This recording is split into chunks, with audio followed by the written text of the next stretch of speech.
उमेदवार तयार आहे का? भुसावळ नगर परिषद आणि शिवसेनेचा उमेदवार तयार आहे का? हे बघा, आज मेळावा आम्ही या ठिकाणी लावलेला आणि आपण ऐकलंच असेल की मेळाव्यामध्ये ह्या सूचना दिल्या आहेत 50 ठिकाणी या ठिकाणी उमेदवारी चाचपणी करावी। 35 ते 40 ठिकाणी आमच्याकडे उमेदवारांची शॉर्ट लिस्ट आहे, पण तरी सुद्धा प्रत्येक ठिकाणी तयारी करावी। आमचं प्राथमिक काम असेल की महायुतीने निवडणूक लढावी। सन्मानपूर्वक तर त्यांनी जागा दिल्या तर आम्ही महायुती करू, नाहीतर आमची तयारी आहे।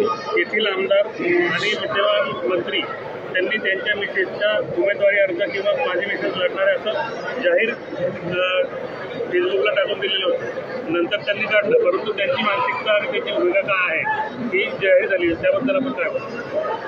हे बघा, उमेदवारी जाहीर अजून झालेली नाही आहे। त्यांच्या म्हणण्याने जरी झाली असली तरी जोपर्यंत चर्चा होणार नाही नगराध्यक्षपदाचा उमेदवार कोणाच्या पक्षाचा होईल हे बैठकमध्ये ठरेल आणि तो त्यांचा अधिकार त्या काळामध्ये असेल।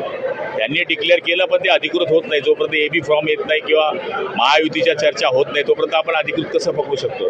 हां, त्यांना एकटं लढायचं असेल तर तो विषय वेगळा आहे। भुसावळमध्ये शिवसेनेच्या किती जागा लढवणार?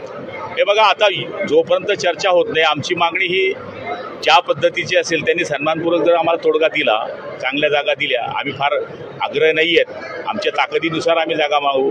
इलेक्टिव्ह मेरिट ज्या ठिकाणी असेल त्याच जागा मागू आणि त्या आम्हाला त्यांनी दिल्या तर आम्ही विनाकारण आग्रही राहणार नाही, कारण की शेवटी भगवा फडकवणं हे आमचं उद्दिष्ट आहे। दिलीप वळसे पाटील म्हटले की 15 डिसेंबरला जिल्हा परिषदची निवडणूक होणार आहे, अजून निवडणूक आयोगाने काही जाहीर न केलं असतं, हे कसे काय जाहीर केलं यावर आपलं काय?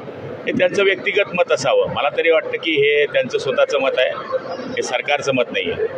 बरं, आपले मित्र पक्षाचे किंवा आपल्याच पक्षाचे आमदार आहेत किशोर पाटील, ते बोलले की माझा भाजपवर कवडीचाही विश्वास नाही। त्यांनी जरी हे मांडलेलं असलं तरी सुद्धा शिंदे साहेबांकडे आम्ही हे मांडणी करणार आहोत। त्यांचा झालेला त्रास, त्यांना निवडणुकीमध्ये झालेली त्यांच्याविरुद्ध बंडखोरी आणि त्यांना त्यांच्या विरोधात लढलेल्या उमेदवारांना पुन्हा भाजप प्रवेश, हे सगळं जळगाव जिल्ह्याने पाहिलं आहे। त्यामुळे साहजिक तो त्यांचा राग असणे काही चुकीचे नाही आहे, पण तरीसुद्धा आम्ही त्यांना समजवण्याचा प्रयत्न करतो आहे। हो, मुख्यमंत्र्यांनी सांगितलं होतं दिवाळीच्या आधी शेतकऱ्यांना खात्यामध्ये पैसे जाईल, परंतु आज पुन्हा अतिवृष्टी झालेली बोदवड जामनेर तालुक्यामध्ये आतापर्यंत शेतकऱ्यांच्या खात्यावरती पैसे पडलेले नाही। बऱ्याच ठिकाणी पैसे पडलेले आहेत, पण काही ठिकाणी KYC किंवा ते उताराचे मॅचिंग या सगळ्या गोष्टी आहेत, पैसे येऊन पडलेले आहेत, पण काही काही ठिकाणी शेतकऱ्यांकडे ते पैसे पोहोचलेले नाही। पण एवढ्या 8 दिवसामध्ये पैसे पोहोचतील।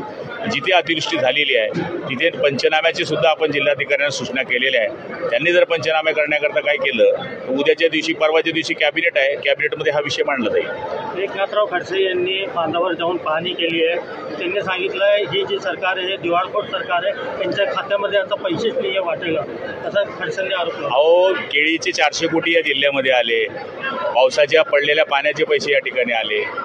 दिवाळखोर कोणाला म्हणावं? मला तरी असं वाटतं की बांधावर जाणे हे पाणी काय आम्ही पाडलेलं नाही, हे देवाची कृपा आहे की पाणी आपल्याला पाहिजे होतं पण ती अतिवृष्टी झाली, ते काय आपल्या हातात नाही आहे। हे पण मंत्री होते त्या काळामध्ये, आपण काय केलं काही सांगायची गरज नाही, मला काय टीका करायची नाही, पण मला तरी असं वाटतं बांधावर जाऊन काहीच होत नाही, त्याच्या नांदी लागावं लागतं।